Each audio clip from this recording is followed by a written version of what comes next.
KSAT 12.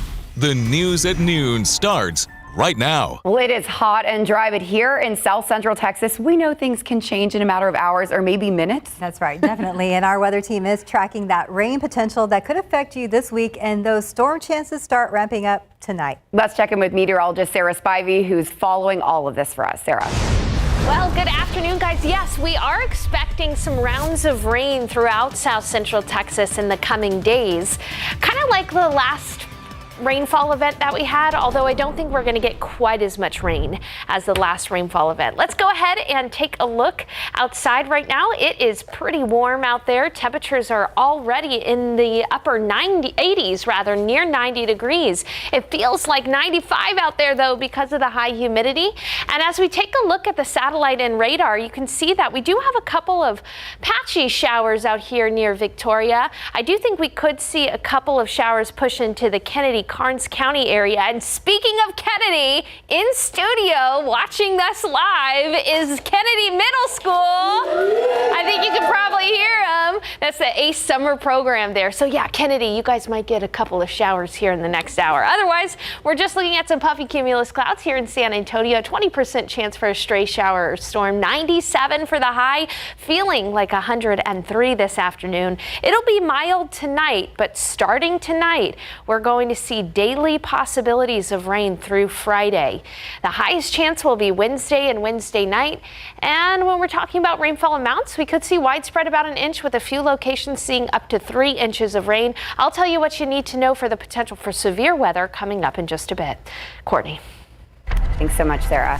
New at noon, the Olmos Park man accused in the murder of his wife in court today for a status hearing. Brad Simpson charged with killing Suzanne Simpson back in October. Suzanne has been missing since then and has yet to be found. Today, Simpson's attorney asked for a discovery deadline from the court. The court ordered the state to give both the Texas Rangers and Olmos Park Police Department the deadline of August 1st to have all of the evidence turned in. That will also be Simpson's next court hearing date. Until the evidence process is complete, a tentative trial date will be set. Simpson is facing up to life in prison if found guilty. Well, right now, 22 people are trying to figure out where they will spend the night after this massive fire destroyed their apartments. Now, the fire broke out around 10:30 last night at the Iron Horse Valley Apartments along Northeast Loop 410 near Perrin-Bottle Road. Now, this noon, Patty Santos has new video for us of that fire. This fire was so intense, and even 12 hours after it was put out, there are still crews out here at the scene. I got a chance to talk to a woman who lives in one of the apartments, the bottom apartment. She's not only worried about where she's going to live, but also where she's going to work. She works from home. I saw the red lights. I just ran outside and immediately through the back door, and I saw engines. Adam Floreman recorded this incredible scene right outside his back door. And within, minutes, this flame just, once you see the videos, you'll see it. Just engulfed the whole building. You can see the smoke vortex created by the flames and wind. My first response was, are the kids okay? And is everybody else out of the building? And then there was a dog on the 3rd floor. They couldn't get to the dog, so the dog jumped off. And you saw that? No, he actually ran to the back patio. And jumped from there, from the 3rd floor. From the 3rd floor. 100 firefighters on scene stopped this fire from spreading to nearby units. A total of 9 of the 12 units were destroyed. The top, 3rd floor, is gone. If you could see it,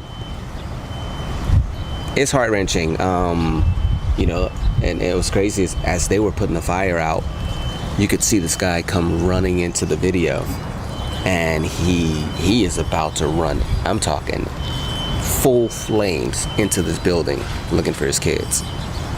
And cops had to stop him. So seeing that, that was kind of difficult to watch. So yes. But everybody's okay. Now it's just a matter of trying to get them some help. Yes. Red Cross came out, gave them a place to stay. The cause of this fire is still under investigation, but a lot of the people who live in this apartment complex are worried because they say there was another fire that happened at this building right next door to where this latest fire happened. Their strongest warning is make sure that you have renter's insurance. Patty Santos, KSAT 12. 12 News. We'll be following up on that story later for 5 and 6 o'clock. In other news, 2 people are dead after a shooting outside a Northside bar. It was around 5:30 yesterday morning when SAPD got to an area outside the Luna Live Music Bar on San Pedro Avenue. There they found 2 men shot. One was dead. Another rushed to the hospital where he later died. Police say a fight between a group of women escalated, and then the 2 men stepped in and started shooting at each other. Right now, we don't know their names or whether or not they knew each other.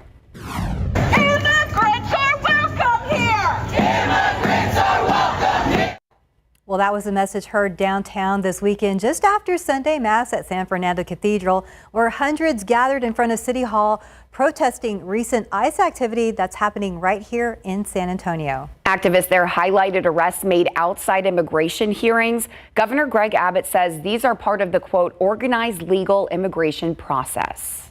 Well, the demonstrations against federal immigration raids in Los Angeles now entering day 4. Hundreds of National Guard troops were deployed on the streets of LA over the weekend as President Trump bypassed California's governor. As ABC's Melissa Don reports, the president ordered up to 2,000 guardsmen to deploy across Southern California.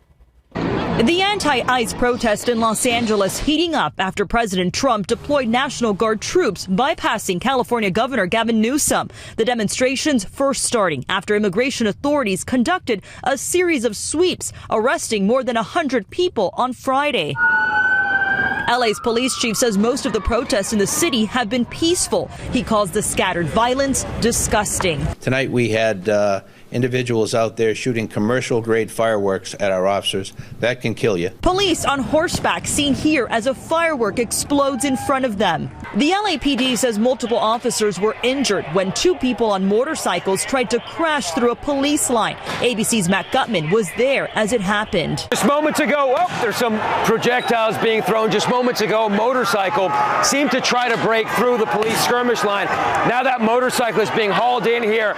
Looks like he's being arrested. Protesters at one point shutting down the 101 freeway. Apparent flashbangs going off as police work to reopen the major roadway. The mayor pleading for calm. What we're seeing in Los Angeles is chaos that is provoked by the administration. I call on all Angelenos to continue expressing your right, your anger, your outrage, but to do it peacefully. Hundreds of National Guard troops were deployed to Los Angeles on Sunday, and Governor Gavin Newsom is calling for President Trump to revoke that order. But now President Trump is saying that 500 active duty Marines are on standby and could be sent in. Melissa Don, ABC News, Los Angeles. As you know, San Antonio has a new mayor. Gina Ortiz-Jones defeated Rolando Pablos with 54.3% of the vote this weekend during the runoff election. Now, the candidates were the last 2 standing out of a poll of 27. Now, Ortiz is the only 3rd woman to lead the Alamo City. She will be the first mayor to serve a 4-year term in office instead of a 2-year term. Voters passed a city charter amendment back in 2024 that changed all city council term limits from 4 2-year terms to 2 4-year terms. Meanwhile, 2 contenders for District 6 faced a tight race all night. Only 25 votes gave 24-year-old Rick Galvan the edge over Kelly Ann Gonzalez with a slim margin. A recount is likely, though. And now for a full list of the results from Saturday night's election, you can scan that QR code on your screen to see our breakdown on our website at KSAT.com.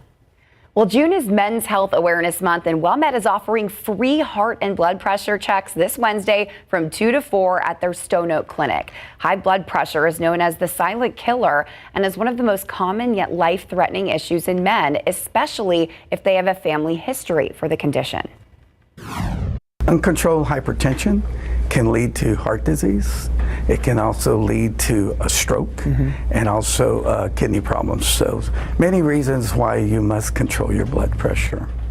Those free health screenings will take place this Wednesday from 2 to 4 p.m. at the WellMed Clinic in Stone Oak. You can call 210-496-7999 to book your appointment or head to KSAT.com to find out more and see that number again. Well, several items are under recalls right now. That includes some workout gear and an AC unit. The details in our latest recall roundup.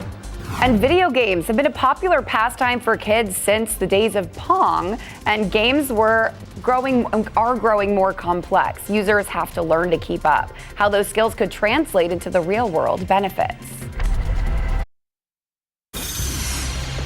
Well, recent rains may have been good for the drought, but we still have a long way to go. We do. Meteorologist Justin Horn wanted to find out more about it, so he met up with Paul Bertetti of the Edwards Aquifer Authority. They headed to the Blue Hole, the headwaters for the San Antonio River. Well, it last flowed around 2018, and Justin asked where this current drought ranks historically. Based on how we have calculated the droughts using groundwater levels, this is the second worst drought in recorded history in the last 100 years. Not only is it as the second longest, 1950s is much, much longer. Another 3 years we'd have to be in these conditions to hit 1950s. But it's the lowest water levels we've had over the period of time of a drought. So it's more intense than the drought we had in 2011, 2014. And where's your concern level? Pretty high. That's what our meteorologists have been talking about too. So for the first time since the EAA was established, Stage 5 pumping restrictions were issued back in May. Bertetti says we'll need several rain events in a row if we want to get out of this drought. And coming up in the next half hour, Justin Horn took a trip to a popular swimming spot to see how it's looking this summer.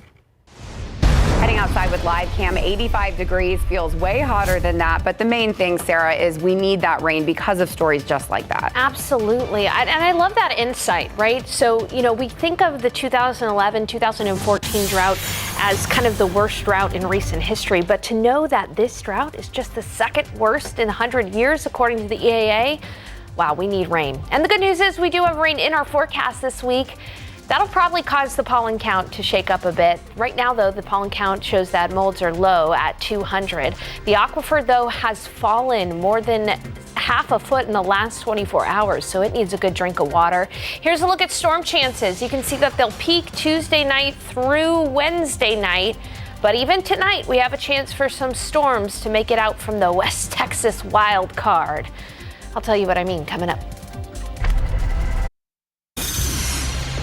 I knew this week would be hot overall, but I was excited to see rain chances, especially on Wednesday. I'll tell you what, it is exciting for us to have rain here in June. June is typically a rainy month, but we need all the rain we can get before we see the dry months of July, August, September. So let's hope for some good rain in the rain gauges this week. Me too. Yeah, all of us. I do think, if you're going to do it. Well, yeah, I do think that this is not going to be as rainy as what we had about a week and a half ago, 2 weeks ago. But still, it is something to get excited about. Let's go ahead and take a look outside right now. We've just got puffy cumulus clouds out there. It's a pretty quiet afternoon, and it's very warm. It's 89, but it feels like 95 outside. 91 in New Braunfels, feeling like 97. We've also got a breeze from the north, from the south at about 10 miles per hour. It's a little breezy this afternoon. And looking at the authority radar, there's not too much going on locally right now around San Antonio, but we do have a couple of spotty showers out here toward Victoria, Beeville. And again, I got to give a shout out to our Kennedy middle schoolers. There you go. They're in studio right now getting a behind the scenes look here at KSAT. So areas south of Kennedy could get a few showers this afternoon. For the rest of the day, we'll call it about a 20% chance. 97 for the high, feeling like 103 this afternoon. Okay, in your neighborhood, it's going to feel like 101 in Bulverde, 106 in Floresville, 103 in Seguin, 103 in Uvalde, feeling like 102 in Bandera. So this afternoon is all about the heat, and then it's all about our rain chances. What I'm showing you here is the clouds and radar over the last 12 hours, because you can see that complex of storms that developed near Dallas-Fort Worth made it all the way to Houston this morning. And this is going to be a very similar weather pattern in the coming days. A complex of storms will develop somewhere out across West Texas, and in the overnight hours try to make it down to San Antonio or even as far south as Corpus Christi. Now, these kinds of storms are notoriously temperamental. They go in different directions. So your chance of getting showers and storms in your neighborhood is dependent on where those storms develop and if they can make it to San Antonio, and that is a big if. But the reason why we have the chance is because of this upper level low, which is going to be approaching in from the west. I'm showing you the futurecast here so you can see what I mean. See, a complex of storms will develop across the panhandle in West Texas, and wherever that goes is where the rain chance is going to go with it. This particular futurecast model does show some showers and storms making it to the hill country by about 5 o'clock tomorrow morning, and then potentially impacting the morning commute tomorrow. So just plan accordingly. Give yourself a little extra time to get to where you need to go tomorrow morning, just in case you happen upon these showers and storms. And then during the day, for most of the day tomorrow, it should be quiet, but right around the afternoon hours, late afternoon, that's when we could see a few pop-up showers and storms. And then once again, Tuesday night, guess what we're going to be doing?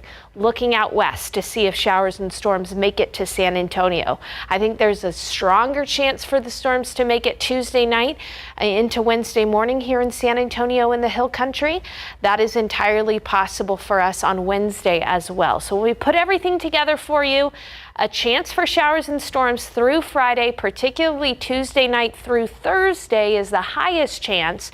And when we're talking about these storms, here's what's going to be possible with any storm that develops this week. Street flooding, 1 to 3 inches of rain. It's also going to be possible to see some quarter-sized hail with any storms that develop. And there could be some gusty winds of 40 to 60 miles per hour. If you hear thunder at any point this week, any one of these three things are going to be possible. So let's take a look at that forecast, putting everything together for you. Remember how I said we're going to feel like 103 today? Look at the high temperatures, only in the upper 80s on Wednesday, low 90s on Thursday and Friday. So even if we don't get a ton of rain in your backyard, temperatures will reflect that. Coming up in the next half hour, we're going to talk about the tropics. We've got not one, but 2 storms in the Pacific to talk about. It's ridiculous how happy I am to not have it feel like 100. Yeah, we'll take it. Yeah. All right. Thanks, Sarah. On to a safety alert now. A popular brand is pulling a dumbbell that could hurt you. Plus, you might want to check your AC unit and your smoke detector. Our Avery Mura has what you need to know in this week's Recall Roundup. Don't take this to the gym. Bowflex and Johnson Health Tech Trading are recalling more than 3.8 million of their adjustable dumbbells because the plates can come off and cause injuries. The companies have received 111 reports of people being hurt, including concussions and broken toes. These were sold at Best Buy and Amazon. If you have one, contact the company you bought it from to get your money back. More than 1.7 million window AC units are being recalled by media for a mold exposure risk. There have been 152 reports of mold in the AC units, and 17 people reported respiratory infections or sore throats. These were sold at several places, including Costco and Best Buy. If you have one, contact media to get a free repair or your money back. Around 50,000 of Vivint's smoke and carbon monoxide detectors are being pulled. That's because the system may malfunction and not alert owners, posing a serious safety risk. No injuries have been reported, but you should contact Vivint for a free replacement if you have one. You can learn more about these and other recalls on KSAT.com. Avery Mura, KSAT 12 News. Well, Gamer is using his skills to bring part of the San Antonio skyline to life in a digital landscape. How's just one example showing why educators say video games can help motivate children to learn. Well, have you ever looked at the San Antonio skyline and noticed the Tower Life building? So it's the one with the green roof and that huge flagpole right over the Riverwalk and La Vita Street. Super, super tall. And a Texas-based YouTuber has recreated the whole building entirely in Minecraft. Our Devin Karp spoke with him about the hundreds of hours he put into his latest video and why video games could lead the way for STEM education in the future. I've spent a ridiculous amount of time with this tower at this point, but it still doesn't get old.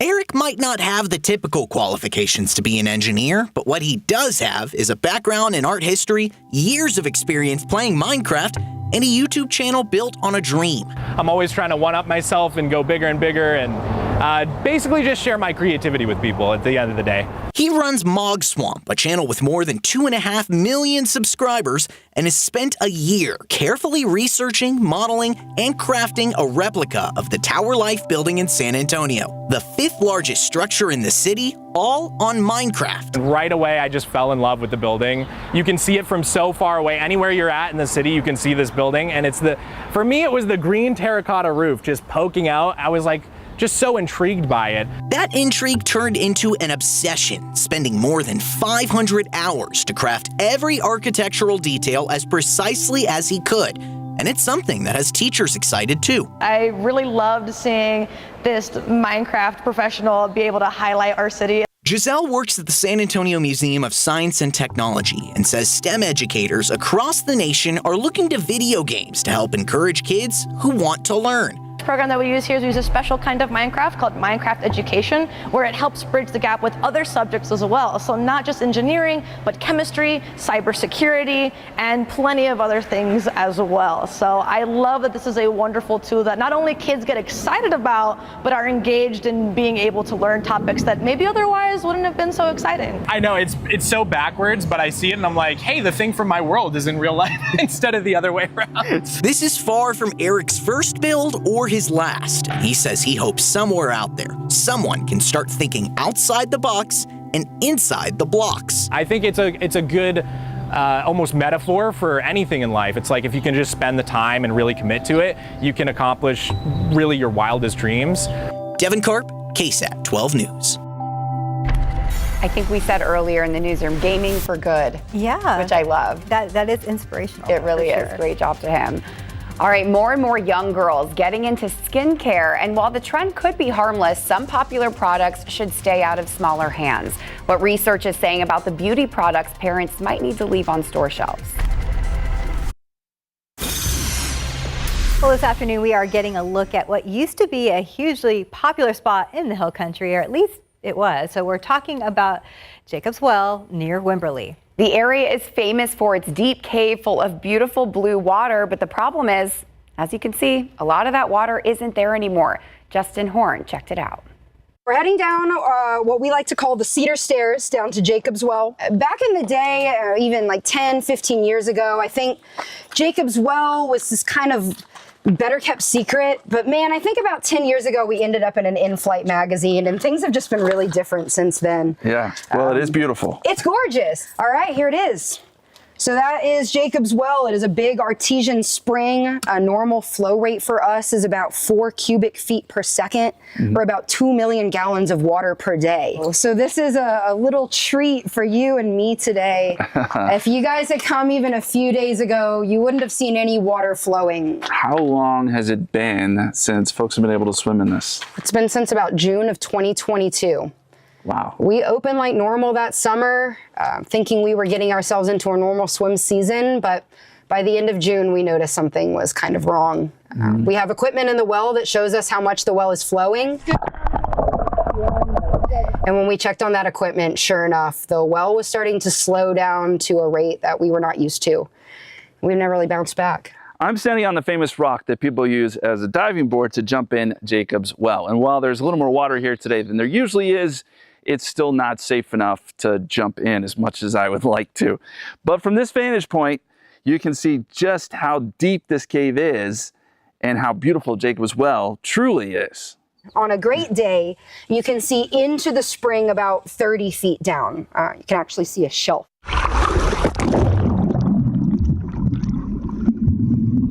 And there was a wait, right? I mean, to get reservations? Ooh, there were year-long waits. People would try to reserve, year after year and still have a hard time securing a reservation. At most, about 40 to 60 people could reserve during that 2-hour block of time.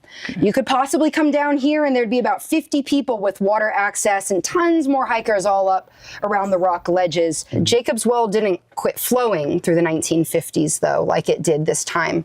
And that is because there's just a little bit more demand on that groundwater resource nowadays. So this is just rainwater, really just runoff, right? So what Jacob's Well really relies on is what's coming out of the aquifer. So we got to get the aquifer level up. Really needs to rain out in Johnson City for us, which is where the Trinity Aquifer recharge is for Jacob's Well. I think it'll be back one day, just maybe not on that timeline we originally thought, but Jacob's Well's not dead and gone forever. Justin Horn, KSAT 12 News. I think that's interesting, too, because we talk a lot about the aquifer, and some of the viewers might think, oh, that doesn't really apply. You just think of drinking water, but it feeds so many different things that you don't even realize. Absolutely. Meteorologist Adam Caskey and I were talking, and we were like, it'd be wonderful if we could go back in time to when the springs were just flowing and gushing, and back in the 1800s or something like that. We nerd out. That's what we do all the time. But yeah, water is a precious commodity, and hopefully we'll get some sky water rain this week. We are feeling like 95 degrees outside right now in San Antonio, but it feels like 100 down in Cotulla. It feels like 102 in Gonzales, and 104 is what it feels like down in Laredo. Now here's a look at the drought conditions right now. We've got exceptional drought in this maroon color from San Antonio out toward Concan, Uvalde, down toward Pleasanton, up into the hill country, Fredericksburg, and Kerrville as well. So I'm showing you the drought monitor, and here's the rain potential this week.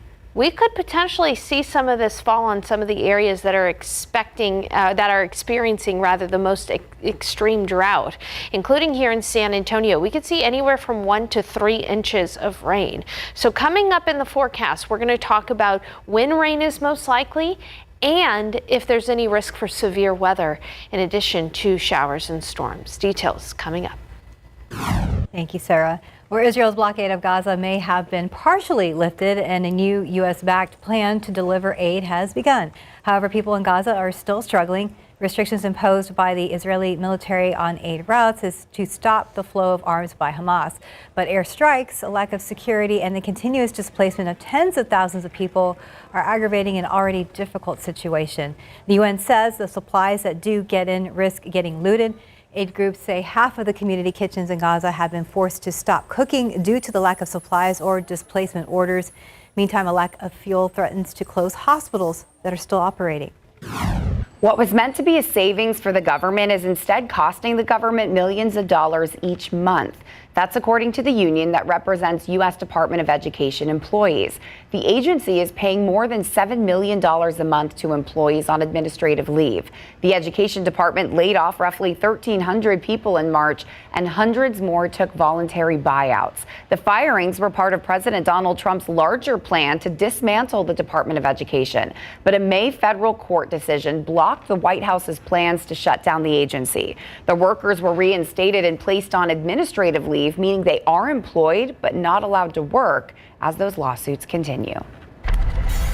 Well, each team in the NBA Finals now has one win, and they're hoping to break the tie this week. A look at how the Pacers and Thunder made it to this point. And a new warning about the skincare obsession among preteen girls on social media. New research finds that girls as young as 7 are sharing their skincare routines, while some researchers say they may be using products they really shouldn't be. Well, kids apparently have a new obsession. Those with preteens know this. Yes. And we're not talking just about social media. It's skincare, something typically a focus for adults. Yeah, it's true. So the beauty industry is selling women complicated routines involving cleansers, creams, and serums. But now preteen girls are also getting hyper-focused and sometimes on the wrong things. As ABC's Rebecca Jarvis explains, parents should be careful and keep an eye on this growing trend because some products could do more harm than good. I'm going to be doing my morning skincare routine. This morning, a new investigation finding tween skincare routines may be causing more harm to skin and parents' bank accounts than good. Researchers from Northwestern University creating TikTok accounts, pretending to be 13-year-olds and reviewing 100 skincare videos on TikTok from girls as young as 7. I'm going to do a morning routine. It is so good, I had to get another one. Among the top 25 most viewed videos, investigators finding an average of 11 active ingredients that could irritate adolescent skin, including citric acid, salicylic acid, and glycolic acid. But the study, which relied on a small sample of 100 TikTok videos, only analyzed ingredients in the 25 most viewed products and doesn't provide a complete picture of what all users see on the app. Dermatologist and tween skincare expert Dr. Brooke Jeffy says most products made for adults aren't beneficial and can even damage sensitive tween skin. Many of these skincare products deal with adult skin issues. So age-related changes like wrinkles, hyperpigmentation, and dullness to the skin, which kids don't have. So when they use these products, it can really be harmful to their skin barrier. Only a quarter of the reviewed videos mentioning sunscreen, though the American Academy of Dermatology and the American Academy of Pediatrics recommend its use for all children over 6 months old. And with an average cost of $168 per regimen, pricey products also taking a hit on grown-ups' wallets. The next time your teen or tween want to buy some expensive skincare, like a $80 serum, is better suited for somebody who's like 45. Think twice about it. Or you can just put like sunscreen in a fancy tube. Yeah, they know, Why don't we try Sarah. that? It sounds like you're speaking from experience, Stephanie. Yes, it is hard on the wallet, and we do look for at least the fancy sunscreen. It's like a compromise. There you go. Let me know what you find, okay? All right, the aquifer is down 0.8 of a foot over the past 24 hours. We need some rain, and guess what? We do have the daily possibility for rain through Thursday. That being said, our highest chances are Wednesday and Wednesday night, but even tonight we could see a few showers and storms. When all is said and done, widespread folks should get about 1 inch of rain, with a few getting 3 inches of rain. So not as much rain as our last rain event, but still it's something to get excited about. I've got the details coming up. We're great moms. In the commercial break, we were talking about tricking our children to try to get them eating healthy foods. Okay. Right. Yeah, for the good. For the good. For the good of our kids. I mean, also, okay, just listen. I will. I'm in the toddler phase. I'm like, just listen to me. Listen, please. We're all in different phases. It's Yeah, good. we are. That's why I'm like, help me.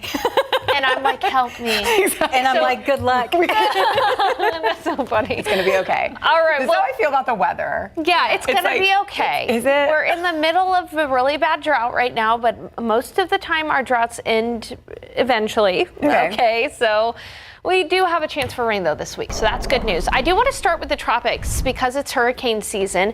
In the Pacific right now, we've got 2 systems. We've got Hurricane Barbara, which is right here off of the coast of Guadalajara, and we've got Tropical Storm Cosme. So these storms are both going to kind of just stay out to sea here, so not really impacting, other than perhaps some rip currents on the west coast of Mexico, not really impacting people all that much. They'll eventually both dissipate as low pressure systems by Wednesday and Thursday. All right, let's go ahead and take a look outside. Right now it's totally sunny and it's warming up. It's 89, feeling like 95.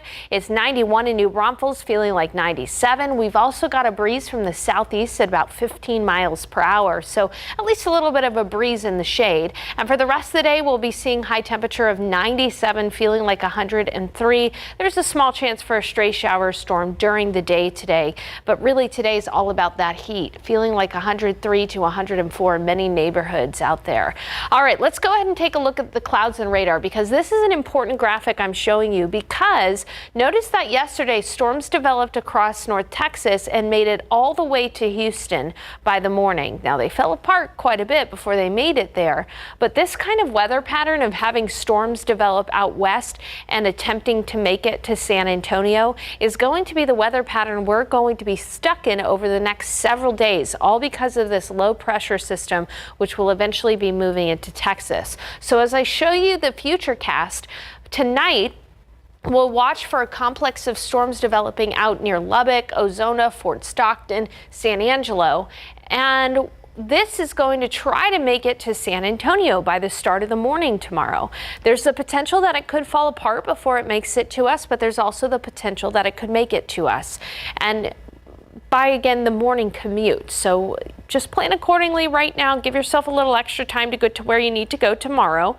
And then once again, tomorrow in the later afternoon, a few pop-up downpours are possible, but we'll really be watching to see where storms develop out west. I think they've got a higher chance of making it to San Antonio tomorrow night into Wednesday, as is shown here on the Futurecast. And again, few showers and storms possible on Wednesday morning for the commute. So when we put it together for you, again, tonight, a 30% chance that those showers and storms will make it to San Antonio. And then Tuesday night, slightly higher chance even then on Wednesday and Wednesday night. And then by Saturday, really things should start to wind down for us. When all is said and done, how much rain could we be seeing this week? Well, the healthier rainfall amounts will be north of San Antonio, nearer to the Dallas-Fort Worth, Waco, San Angelo area, up to about 5 inches of rain. But even here in San Antonio, there could be some neighborhoods that easily pick up 1, 2, 2.5 inches of rainfall, with lesser amounts farther to the west near Uvalde. What exactly are we expecting? Well, widespread, I'd say it's a good bet that you'll end up with 1 inch of rain over the course of a few days, but some neighborhoods will get up to 3 inches of rain. So most of us 1 inch, some neighborhoods 3. With this last rainfall event, we saw more than 5 inches of rain. So again, I don't think this is going to be as robust as the last rainfall event for us, but it is at least some additional rain in our rain gauges in the middle of June. High temperatures will be in the upper 80s by Wednesday and Thursday.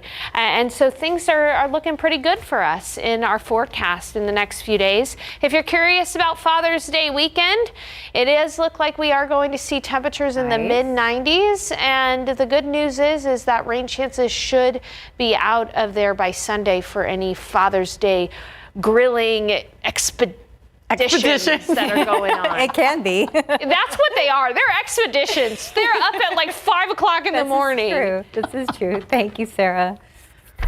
Well, an exciting weekend for basketball fans. The NBA Finals underway, and the series is now tied. So the question is now, can the Thunder storm back to even that series? Highlights still ahead.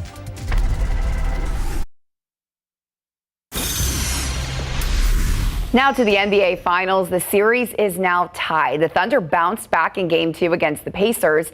ABC's Will Reeve has a look at some of the big moments. Jalen Williams, a fan favorite, knocks down a three. Overnight, the NBA Finals are all tied up. The Oklahoma City Thunder, after losing that stunner at home in Game 1, blowing out the Indiana Pacers 123-107 to tie the series at 1 game apiece. SGA on the drive, pulls back, jump shot, got it. The Thunder led by 34 points from league MVP Shai Gilgeous-Alexander. Gilgeous-Alexander jumper, got it. But OKC was more than just SGA, featuring a balanced attack, 5 players scoring over 15 points. Caruso, three-pointer, puts it in. Bench players Alex Caruso and Aaron Wiggins combining for 38. There's nothing like a crossover that can make your feet go one way and your soul go another. The electric Thunder crowd loving every minute. SGA knew his team, backed by that home crowd, would meet the moment. Gilgeous-Alexander for 3. Besides the energy that comes so naturally in this building, especially in a desperate game, you just try to find a way to get better. Pulls up, jumper's good.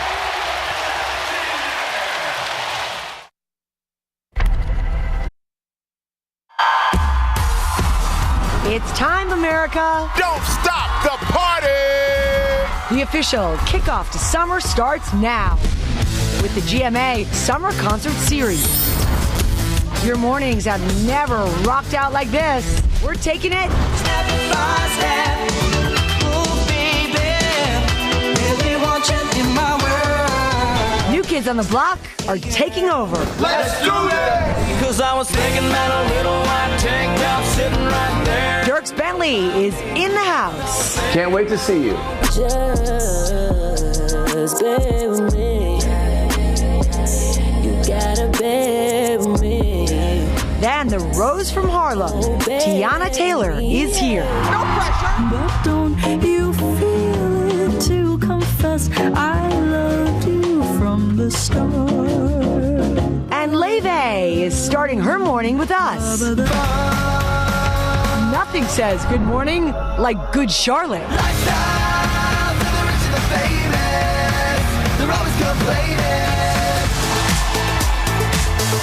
Then we're turning up the heat with Manuel Turizo. See you very, very soon. Don't miss it. Let's go, let's go, let's go. I put on my jewelry just to go to the bodega. And how about some Bia? ASAP. I come from the Bay. And everybody knows there's no limit to the fun with G-Eazy.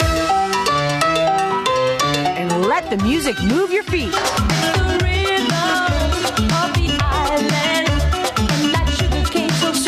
Because our stage is set for the legendary Gloria Estefan. Can't wait to see you. The Good Morning America Summer Concert Series is sponsored by Massage Envy.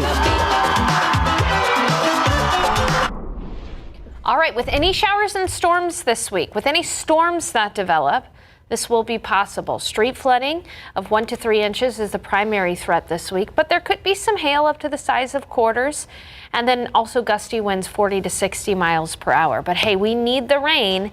And again, rain is possible pretty much daily from tomorrow through Friday. Doesn't mean it's going to be raining all week long, just that there will be rounds of rainfall, particularly in the evening and overnight hours. So we'll keep you posted. All right, we'll even enjoy the overcast weather if we get that. Yeah.